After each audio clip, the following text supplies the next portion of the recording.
Hi! Magandang buhay. Ang hirap naman gayahin si Lady Red Driver.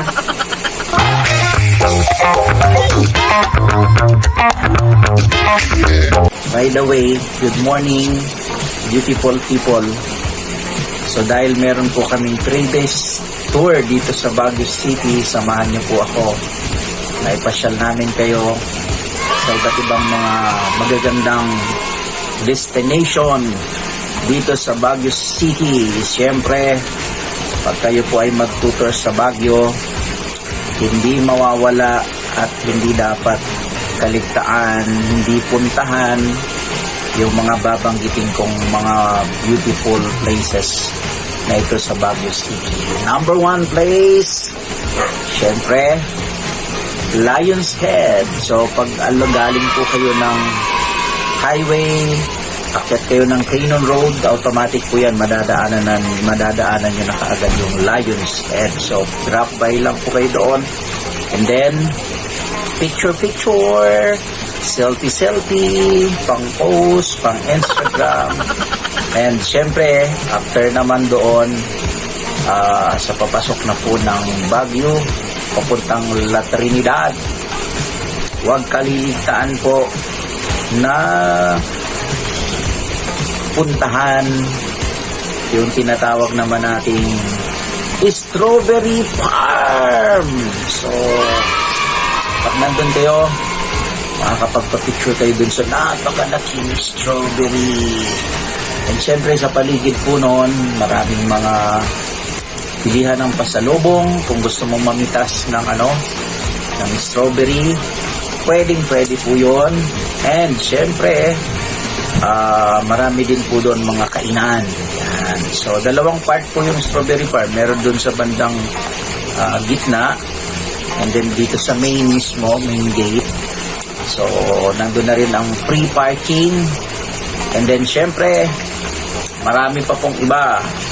And then, Mines View. Yan. So, laging pinupuntahan din po yan ng mga nagtutour sa Baguio. And sino pong gustong picture taking din po doon sa tawag dito, yung mga costume po ng mga mga kababayan natin na mga igrot.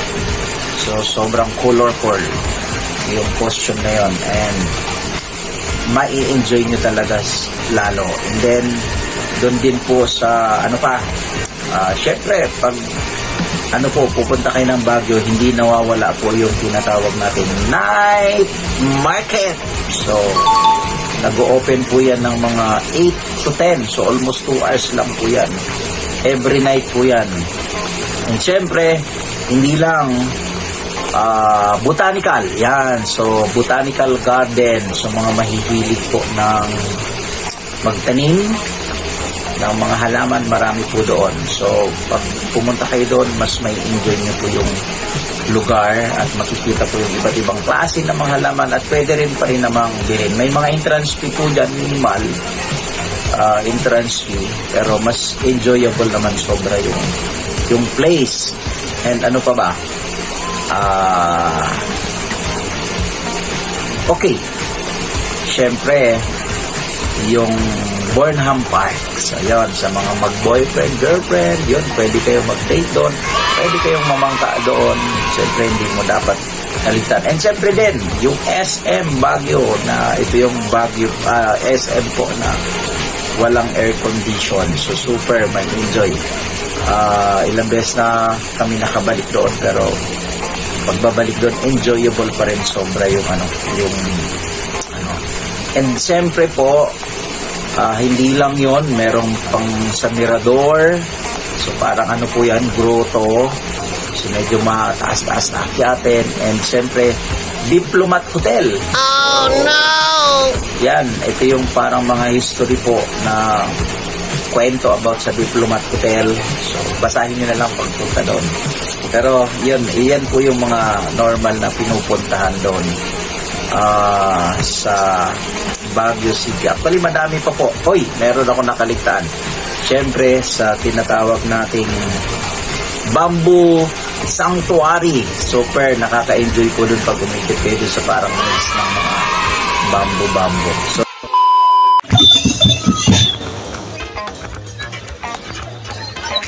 konting days lang po yan. Malapit na ako, pagliko doon, mga 3 kilometer na lang. Hindi, malapit na ako doon.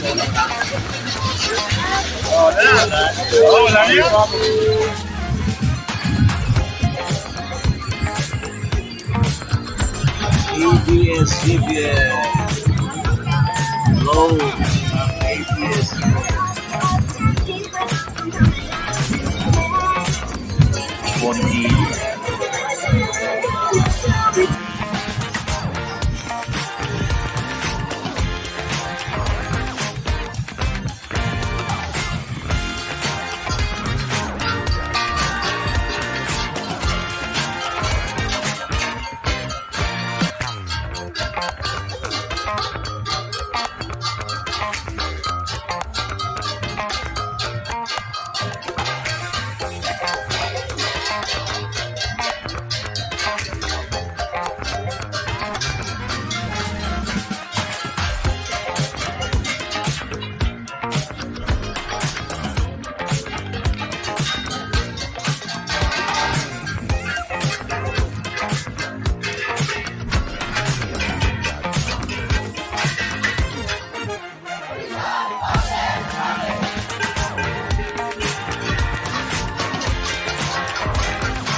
Okay, sige po. Dapat hindi mo kayo dito dumaan. Yan, yan ako.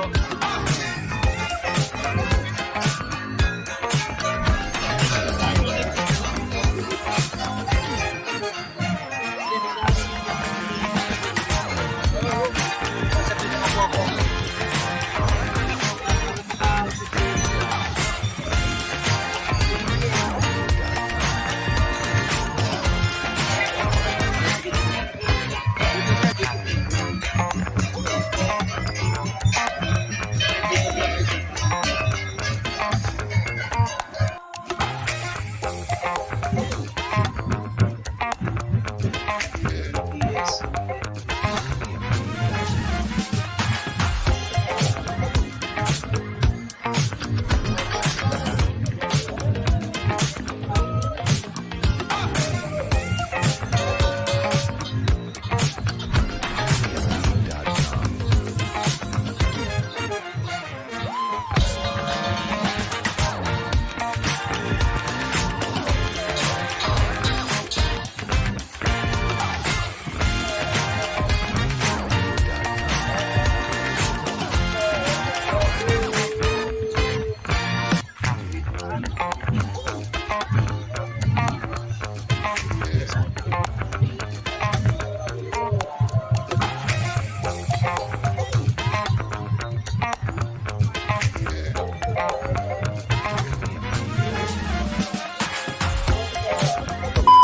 Thank you so much, beautiful people.